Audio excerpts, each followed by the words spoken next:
Quelle serait votre meilleure stratégie d'investissement si vous aviez reçu la bénédiction de posséder des moyens financiers ou des biens immobiliers?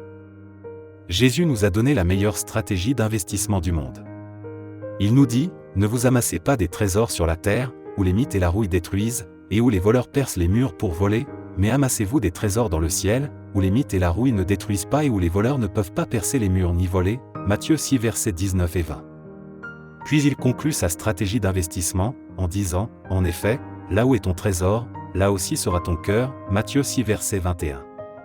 En d'autres termes, montre-moi sur quoi tu dépenses ton argent, et je te montrerai où est ton cœur, car là où tu mets ton argent, ton cœur est sûr de suivre, s'il n'y est pas déjà. Si vous voulez avoir un cœur, pour le royaume de Dieu, mettez votre argent, votre temps et votre prière là où ceux-ci récolteront des récompenses éternelles, dans l'œuvre de Dieu. Si vous le faites, vous vous intéresserez bientôt davantage à cette œuvre, et votre cœur suivra aussi. Le récit de la stratégie d'investissement de Noé est spécialement important pour ceux qui vivent dans les temps de la fin. Tandis que de nombreuses personnes se moquaient de lui, Noé crut au message divin, annonçant que tous les biens de ce monde seraient perdus au cours de la catastrophe imminente.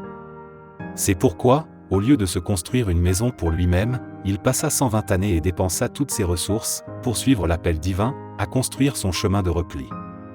Parce qu'il crut Dieu et agit en conséquence, sa famille fut sauvée du déluge et devint propriétaire du monde entier. Dieu appela aussi Abraham, un homme riche, à apporter un changement radical dans sa stratégie d'investissement.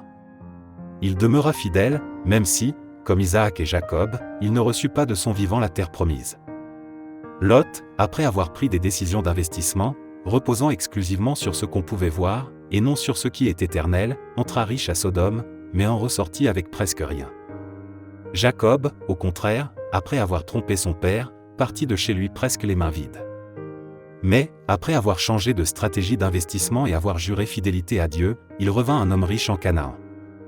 Moïse, bien que tenté par la sophistication, les plaisirs et les richesses de l'Égypte, a refusé d'être appelé fils de la fille du Pharaon.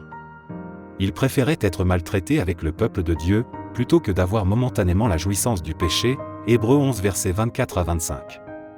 À la fin, Moïse devint l'instrument qui servit à changer le cours de l'histoire et nous précéda tous dans le royaume des cieux. Noé, Abraham, Jacob et Moïse regardèrent tous, non pas à ce qui est visible, mais à ce qui est invisible, car les réalités visibles sont passagères et les invisibles sont éternelles. 2 Corinthiens 4 verset 18. Et leur cœur suivit leurs investissements.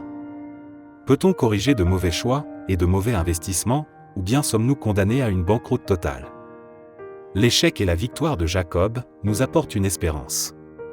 Après que son péché de supplanteur et de trompeur eut été pardonné, il fut restauré par Dieu et devint Israël. Il n'est jamais trop tard pour se mettre à amasser des trésors dans le ciel. Tandis que nous apprenons à vivre et à investir dans une cause plus élevée, étudions la Bible chaque jour et apprenons en plus sur l'art d'amasser des trésors dans le ciel.